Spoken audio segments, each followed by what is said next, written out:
Breaking news. AP రాజకీయాల్లో మాజీ మంత్రి అంబటి రాంబాబు వ్యవహారం పెను సంచలనంగా మారుతుంది. అంబటిని కస్టడీలోకి తీసుకునేందుకు పోలీసులు పావులు కదుపుతున్నారు. అంబటిని 10 రోజుల పాటు తమ కస్టడీకి అప్పగించాలని కోరుతూ నల్లపాడు పోలీసులు గుంటూరు కోర్టులో పిటిషన్ దాఖలు చేశారు. పలు కీలక అంశాలపై ఆయన విచారించాల్సి ఉందని, అందుకే కస్టడీ తప్పనిసరి అని పోలీసులు కోర్టుకు వివరించారు. ఈ పిటిషన్పై నేడు ధర్మాసనం విచారణ జరపనుంది.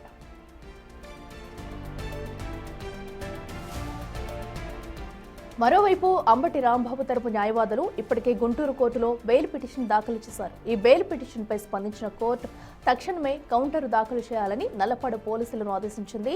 ఇవాళ ఒకరోజు అటు పోలీసుల కస్టడీ పిటిషన్, ఇటు అంబటి బెయిల్ పిటిషన్ రెండూ విచారణకు రానుండడంతో గుంటూరు కోర్టు పరిసరాల్లో ఉత్కంఠ నెలకొంది. అంబటికి బెయిల్ వస్తుందా లేక 10 రోజుల పాటు పోలీసులు కస్టడీకి వెళ్తారా అనేది మరికొద్దిసేపట్లో తేలిపోనుంది.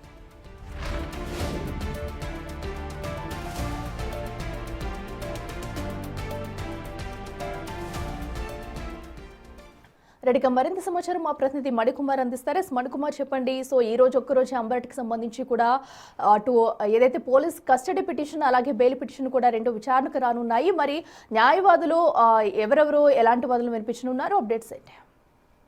అట్లా ఏదైతే ముఖ్యమంత్రి చంద్రబాబును అనుచిత వ్యాఖ్యలు చేశారంటూ గుంటూరు నల్లపాడు స్టేషన్ లో నమోదైన కేసుకు సంబంధించి ప్రస్తుతం మాజీ మంత్రి అంబటి రాంబాబు రాజమండ్రి జైల్లో రిమాండ్ ఖైదీగా ఉన్నారు. అయితే అంబటి రాంబాబును కస్టడీకి 10 రోజుల పాటు ఇవ్వాలంటూ కూడా గుంటూరు నల్లపాడు పోలీసులు గుంటూరు కోర్టులో పిటిషన్ దాఖలు చేశారు.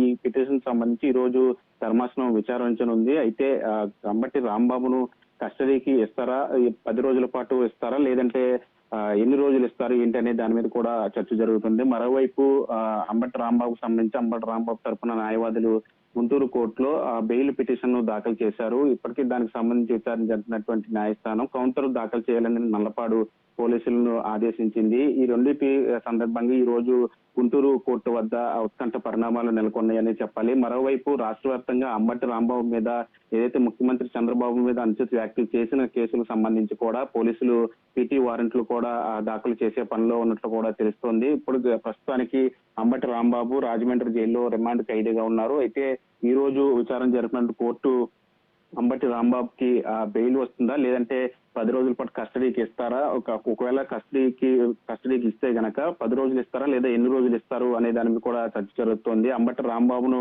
కస్టడీకి ఇస్తే గనక ఈ కేసుకు సంబంధించి అంటే ముఖ్యమంత్రి చంద్రబాబు మీద అనుచిత వ్యాఖ్యల కేసుకు సంబంధించి ఇంకా మరిన్ని కీలక విషయాలు వెలుగు చూసే అవకాశం ఉన్నట్లు కూడా మనకి తెలుస్తా ఉంది.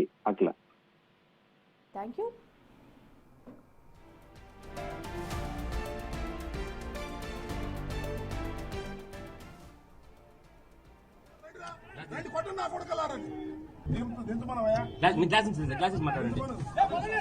కొట్టమని చూస్తాను